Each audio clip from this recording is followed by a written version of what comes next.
Ladies and gentlemen, today I want to teach everybody a lesson in media literacy. When you take a piece of information, how exactly do you go about looking into it? So, we'll actually talk about the topic in a minute, but I do just want to because I saw this happen today, and it's just like, I feel like not enough people do what I'm about to do. So let's just do this real quick. All right. So I'm scrolling through Twitter. I see this tweet here. So it comes from this Screen Time account. I've seen them before. They're kind of like Pop Crave in a lot of ways. So the tweet says, a new Joker series played by Barry Keoghan is reportedly in the works. Series set between the Batman 2 and 3. Unclear whether HBO or Max will develop. Barry Keoghan is expected to make a brief appearance in the Batman 2. Okay, cool. So, it says it's from the Schneider, Dan Schneider. Or sorry, Jeff Schneider. It's not. his name is not Dan Schneider. So I go over to his little article, and he says, I can confirm that Matt Reeves has big plans for Barry Keoghan's Joker, who was glimpsed behind bars at the end of the Batman. According to Devin Faraci's Marvel Vision podcast, Keoghan will star in his own TV series that will be positioned between the Batman Part 2 and the Batman Part 3, in which he'll appear as the main villain. So, Jeff Schneider, when he puts out a scoop, it is pretty reliable. I'm not going to say that it's not. But even he's saying that this is coming from Devin Faraci's? Now, I guess him saying, I can confirm, maybe means that he has his own sources, but I feel like he's also not really being clear here. So it's like, okay, I go over to the Marvel Vision podcast. I've literally never heard of this. And it's a podcast. And the guy says, like, hey, yeah, I got a source. I trust the source. Here's some of the information. And, I try to find out more about this podcast. I try to go to their Patreon. There's not necessarily a ton of information here saying, like, whether, like, attesting to these, these people's reliability. I go to their Twitter. I don't know who this person is. I'm not saying that they're not reliable. Like, I'm not saying that this information is wrong. But so look where we start. Like, one of these big movie accounts tweeting this out as news, right? And to be fair, they say reportedly. I'm not saying anybody did anything wrong here, but when you kind of go through it, it's not even necessarily a story from Jeff Schneider. It's a story from a random podcast. So, just to be clear, I'm not saying that this story is wrong. I'm not saying that this show isn't happening. I'm just saying that we should probably take this with a little tiny, little grain of salt. You know what I mean? Just take it with a grain of salt. That's all I'm saying. But anyways, let's talk about this. Would I want a Joker series? What I'll say is, first of all, if you actually listen to the little bit of the podcast, is that he's not necessarily saying that his source is telling him that we're getting a Joker series. What he said in the podcast is that it could also end up being a Matt Reeves Batverse crime saga show that the Joker is just heavily involved in. So it's not necessarily going to be the Joker in the same way that we're in the same way that we're getting the Penguin. So I'll tackle both of those. Do I want a Joker-based series where he is the main character? I don't think so. I mean, I understand why you would want to, right? After Joker Folie à Deux, you might want to be like, okay, that was a disaster. Let's actually make a Joker project in order to satisfy people. I can understand why you would want to do something like that. However, I don't know that I really want the Joker to be the protagonist of something. Like, I feel like we should stop with the whole, like, but we need to understand Joker. We need to empathize with the Joker, the jonkler. We need to understand where the jonkler is coming from. And it's just like, just don't think that that's even really what the character should be. Like, I'm not saying that you shouldn't make the Joker compelling. I'm not saying that he shouldn't have some kind of ideology that you can kind of grapple with and attach to, and to some degree, in a twisted way, understand. But like, I don't want, like, you know, like the Penguin, we're seeing his backstory, and, you know, oh, look, he has a mom, and oh, he's trying to take care of his mom, and oh, look, he has the Penguin, he's taken on this kid, and we empathize with him in certain aspects. I just don't know that that's really what I don't want to do that with the Joker. Now, would they make a show about a character like the Joker where there is literally just no place for us to grab onto, where there is no humanity to be able to resonate with? If they'd be willing to commit to something like that, then I think that could be interesting. But I just don't know that they would ever want to do a thing like that. So that would be my first stipulation of, like, I don't I don't want, like, you know, the Todd Phillips Joker, but for, like, the actual Joker. You know, by the way, this isn't, to be clear, I'm not even shitting on Todd Phillips' Joker. Like, it's fine, because that Joker isn't even the real Joker, which was confirmed, obviously, with Joker Folie à Deux. Now, when you actually listen to the podcast, they say that, well, it could also end up being just a show in the Batman universe where the Joker is involved, where he's like a major player in it. Now, something like that, I do think could be cool, right? Like, I forget what the current status of things, but I remember at some point there was like a GCPD show. If they made like a GCPD show where maybe they're hunting down a serial killer who happens to be the Joker, that could be sick. You know, I remember in the deleted scene, I think they talked about how the Joker was just like a serial killer that the Batman hunted down. Maybe you make like a prequel TV series or something like that where Robert Pattinson is actually involved in. I don't know. That could be cool. So yeah, something like that could be cool. I know they're doing, and there's so many, like, there was talks of an Arkham Asylum show. But I remember at one point that Arkham Asylum show was in the DC, or was in the Batman universe. Then there were reports that Arkham Asylum show was still happening, but it was going to be in the James Gunn DCU. Who the hell knows where that's at?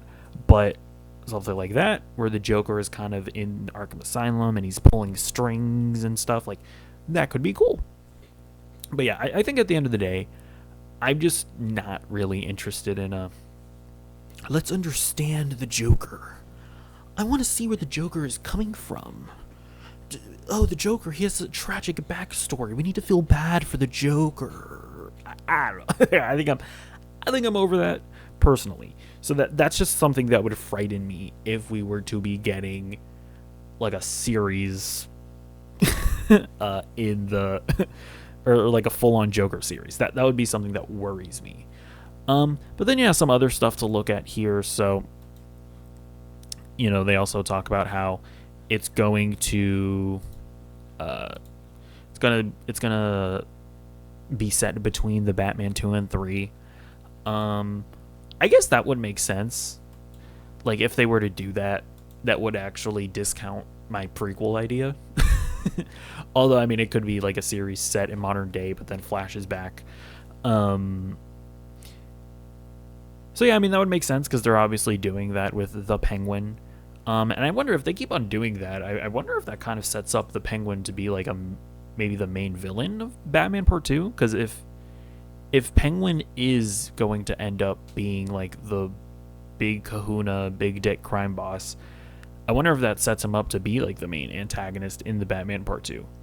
I guess not necessarily, because, you know, you had Carmine Falcone in the first Batman movie, but then the ultimate antagonist was Riddler. So I guess not really. But seeing, you know, Barry Keoghan's Joker do things in his own series that makes him rise to power or whatever, and then him pop up again as the main villain in Batman Part 3, that would make sense. That would be doing what they've been doing with the Penguin. So yeah, I mean, that keys together, I guess.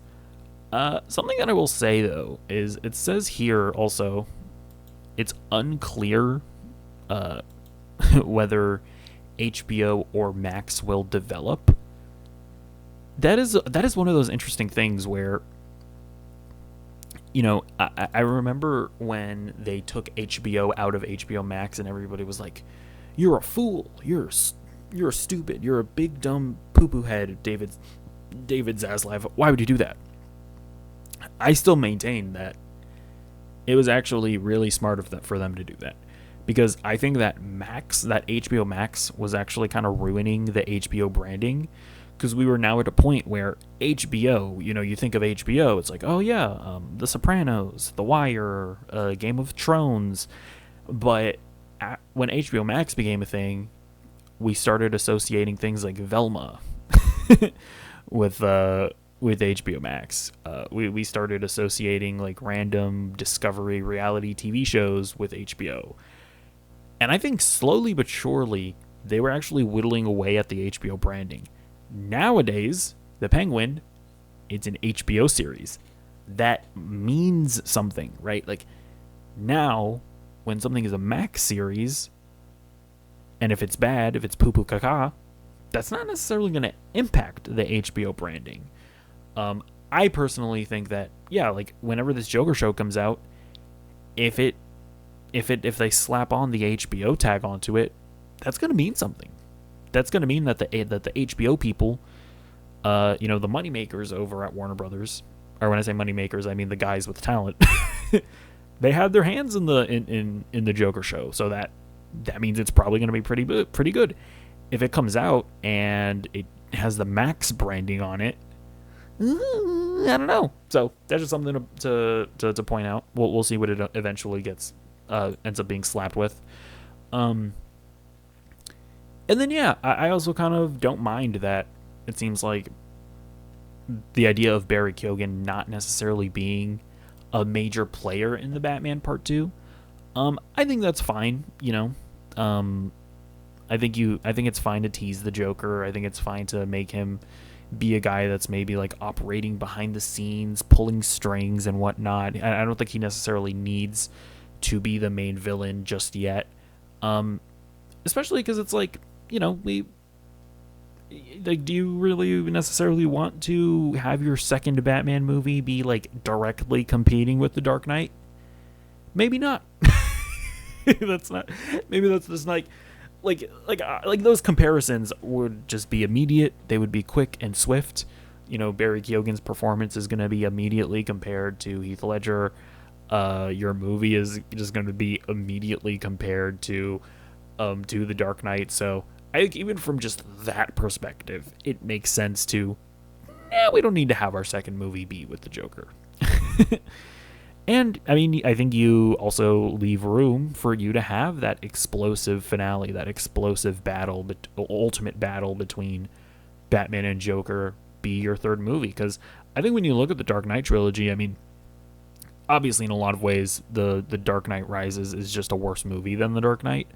But I also think that one of the things that you got to deal with is that as great as Tom Hardy is, Bane just wasn't nearly as good of a villain as Joker. I mean, it just is what it is. So yeah, I think that's something that you grapple with as well. You know what's something that I was thinking about as well? So we're getting two live action Batman at the same time, right?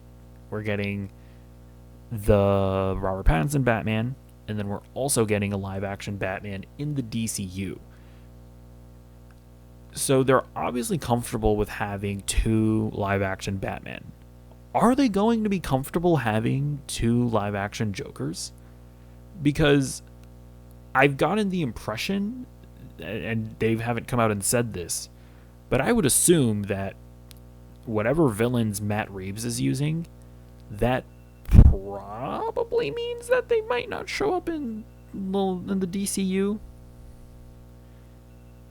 I would assume that that's the case, but I guess maybe not. Like, because I've been kind of going in with the assumption that, okay, well, Batman or Robert Pattinson fought Riddler. We're probably not going to see a DCU Riddler. We saw in the Creature Commandos trailer that Mud Monster Clayface is going to be in the DCU.